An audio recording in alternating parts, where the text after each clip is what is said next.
Salut la team, donc on se retrouve dans une nouvelle vidéo. Donc aujourd'hui une vidéo bilan, donc une vidéo bilan de ma bankroll personnelle, donc du mois de septembre.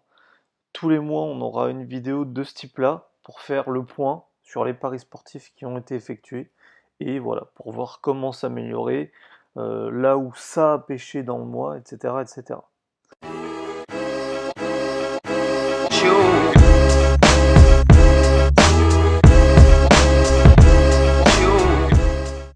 Donc on va sur la bankroll. Voilà. Donc déjà, par rapport à ce que j'ai évoqué dans mes précédentes vidéos, etc., on peut remarquer que j'ai fait beaucoup plus de paris que ce que j'avais dit. Donc pour rappel, pour ceux qui sont nouveaux sur la chaîne, j'avais dit que je ferais environ entre 4 et 10 paris par mois. Là, on est à 21 paris par mois.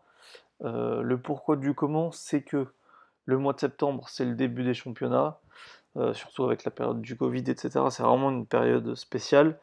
Donc, ce qui s'est passé, c'est que, à part là, en fin de mois, les mises de mon côté étaient moins importantes que ce que je compte jouer cette année. Donc, du coup, j'ai mis des mises moins importantes, mais j'ai essayé, on va dire, plus de paris. Voilà. Donc, comme on peut voir, un bénéfice net de quasiment 250 euros, un ROI de 22,17%, et puis bon, la progression du capital donc de 25% quasiment. Voilà, donc le bénéfice, moi j'ai annoncé que je visais 500 euros par mois. Donc ce mois-ci, on n'y est pas. On n'y est pas, mais comme je l'ai dit, ça sera en dents de scie. De toute façon, ça ne sera pas 500 euros par mois précisément. Donc voilà. Déjà, on n'est pas en perte, ce qui est déjà une bonne chose. Quand on regarde les statistiques plus précises, pardon, donc on est sur 67% de réussite, une cote moyenne de 1,92. Donc quand on combine les deux, au final, on est pas mal du tout. Donc sur 21 paris, on en a gagné donc voilà, les deux tiers, ce qui fait 67% au final. Donc j'ai joué dans le mois quasiment 1150 euros. Et donc comme je vous l'ai dit, vous voyez, ça se voit tout de suite, ma mise moyenne était d'environ 53 euros. Donc une mise largement inférieure à ce que je compte jouer, puisque moi, voilà, cette année, je comptais mettre entre au minimum 100 euros et 200 euros par pari. Donc voilà. Si on revient en arrière. Là, on va regarder un peu plus en profondeur, on va regarder plus en détail les paris. Donc voilà, donc début du mois, j'ai beaucoup parié sur Unibet. Donc je vous avoue que le mois a très très bien commencé, notamment avec la semaine de match international. Donc là, on voit au début les deux premiers matchs, deux petites cotes, 1,39, 1,56. Ensuite, donc là, on était en fait donc, sur la nouvelle version là, de Bet Analytics, on ne peut pas mettre les matchs qui sont pris en live. Donc ça, c'est un peu chiant. Donc ça, par exemple, typiquement, c'est ce que j'ai fait en live. Donc il restait tout simplement 15 minutes ou 10 minutes dans le match. Donc j'ai mis une petite somme, 25 euros. Mais du coup, ça faisait une cote à plus de 2. Donc voilà, en fait, en gros, c'était de dire que voilà, en gros, les scores n'allaient quasiment pas bouger, puisque voilà, j'ai mis un match nul parce qu'il y avait déjà match nul. J'ai mis pas de but entre Norvège et Autriche. Et là, j'ai mis Irlande ne perd pas. Bref, voilà. Et ça, hop, c'est passé tranquille. Donc ça, c'est une technique que j'essaye en ce moment, c'est-à-dire justement de jouer des trucs comme ça en fin de match et voir si ça passe. Donc franchement, pour l'instant, c'est assez concluant. C'est passé pas mal de fois sur les paris que j'ai fait. Ensuite, comme j'avais annoncé, donc faut, il faut jouer aussi sur des championnats mineurs. Donc là, on voit Oita Tokyo, but pour les deux équipes, non. Et Yokohama Kawasaki, pas de cinquième but. Donc ça, pareil, c'était en live. C'est passé, cote à 2,234. Donc c'était championnat japonais. Encore une fois, là, on mise en live. Et encore une fois, là, on mise en live. Et bon, là, j'ai été gourmand, j'ai mis 3 matchs. Portugal-Croatie, il y a eu 4-1, si je dis pas de conneries. Donc voilà, là il y a eu du but, et c'était un peu imprévisible. Ensuite, pareil, donc là, hop, si on remonte jusque-là, encore des matchs internationaux, donc voilà, hein, ça fait, il y a pas mal de victoires et des défaites aussi. Il en faut pour tous les goûts. La défaite fait partie du jeu.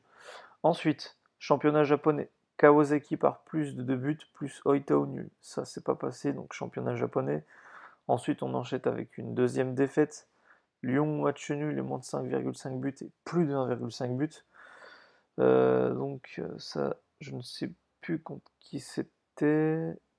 Je crois qu'il y a eu 0-0, ça doit être ça. Il me semble, je suis pas sûr. Donc ensuite, Arsenal ou nul et moins de 4,5 buts, ça c'était passé, c'était contre Fulham, il y a eu 3-0, plus Tokyo nul, donc un match japonais, j'avais mis 70 €, donc c'est passé. Donc là, vous voyez, petit à petit, je commence à augmenter les mises. Donc là, le soir même, là d'ailleurs, j'ai oublié de mettre que j'ai joué sur Winamax. Le soir même, je me suis dit, allez, on va tenter un petit pari, tranquille. Donc j'ai mis 50 €, Saint-Etienne au nul, donc ça c'est passé. Et Osaka, j'ai bien flippé, mais c'est passé aussi. Une équipe que j'aime bien jouer ces derniers temps, c'est Rennes. En général, je joue Rennes au nul et plus d'1,5 but, ça passe assez souvent. Et là, j'ai combiné avec Lille au nul, on avait une cote assez intéressante. J'ai mis 100 €, c'est passé. Donc là, pareil, deux paris, euh, deux paris en live. Donc là, j'ai augmenté les mises. Monaco-Nantes, aucun but. Il restait 15-10 minutes. C'est passé, cote à 1,44. Au-dessus, pareil, Tottenham-Everton, aucun but. Pardon, à 1,66. C'est passé. On continue. Arsenal plus Montpellier au nul. C'est passé. Voilà, là, vous voyez 100 € de mise. Donc,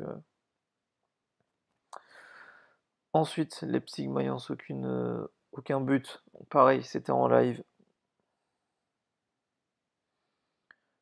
Donc là, j'avais tenté un petit fun. Donc, il doit y avoir un bug parce que là, ça me cote à 0. Donc, j'avais tenté un pari fun en 2 sur 3. Et donc, ça, c'était à moitié en live puisque les matchs de Wolfsburg et Valladolid étaient en live et les matchs du Real Madrid étaient le soir. C'était la mi-temps à Wolfsburg. Wolfsburg dominait largement en première mi-temps, donc j'ai tenté la cote, elle était belle, elle était à tenter. Ensuite, c'était Valladolid contre le Betis, il y avait 2-0 à la mi-temps, et donc j'ai tenté que Valladolid ne marquait pas, puisqu'il n'y avait pas vraiment d'occasion pour eux, c'est passé. Donc c'était la plus petite des cotes. Et ensuite, Benzema buteur le soir même qui n'a pas marqué. Dommage. Ça aurait pu passer au moins pour rembourser la mise.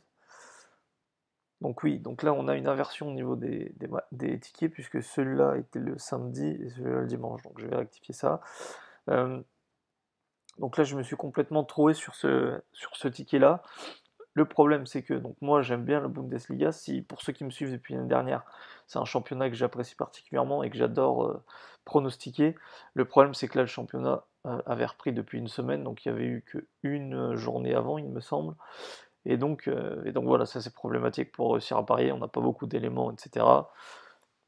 Donc voilà, là il n'y a pas d'excuse, je me suis troué sur les deux matchs, puisque Dortmund a fait match, Dortmund a perdu et Mönchengladbach a fait match nul. J'ai voulu tenter de rattraper le coup en misant moins 50 €, mais sur une grosse cote. Le match japonais, qui était le dimanche matin à 7h, est passé 3-2. Le match Montpellier au nul a bien fait flipper, mais est passé 2-2. Et plus de 1,5 but, j'avais joué, donc 2-2 c'est passé. Le match du soir était pour lequel j'avais le plus de confiance, pour lequel j'avais moins d'inquiétude, pour lequel la cote était la plus basse, et qui n'est pas passé. Puisque comme on le voit, voilà, cote à 1,27. J'avais en plus la possibilité de faire un cash-out à 125 €, sachant que j'avais joué 50 €. J'ai récupéré quasiment la mise de la veille, et j'ai été trop gourmand, j'ai pas voulu cash-out. Je me suis dit, sinon, si je gagne, je vais avoir des regrets. Et j'aurais dû cash out, parce que vous voyez, bah, c'est 50 euros de moins.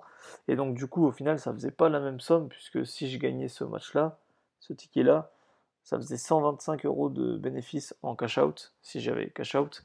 Et donc là, on était quasiment à 400 euros. Donc voilà, voilà pour le détail des matchs. Pour faire une rapide analyse, euh, qu'est-ce qui va se passer au mois d'octobre? Déjà, moins de paris sportifs, il n'y en aura pas 21, ça sera comme je l'ai dit entre 4 et 10. Des plus grosses mises, des plus grosses mises, et peut-être plus de paris sur les championnats mineurs comme j'avais évoqué dans cette vidéo.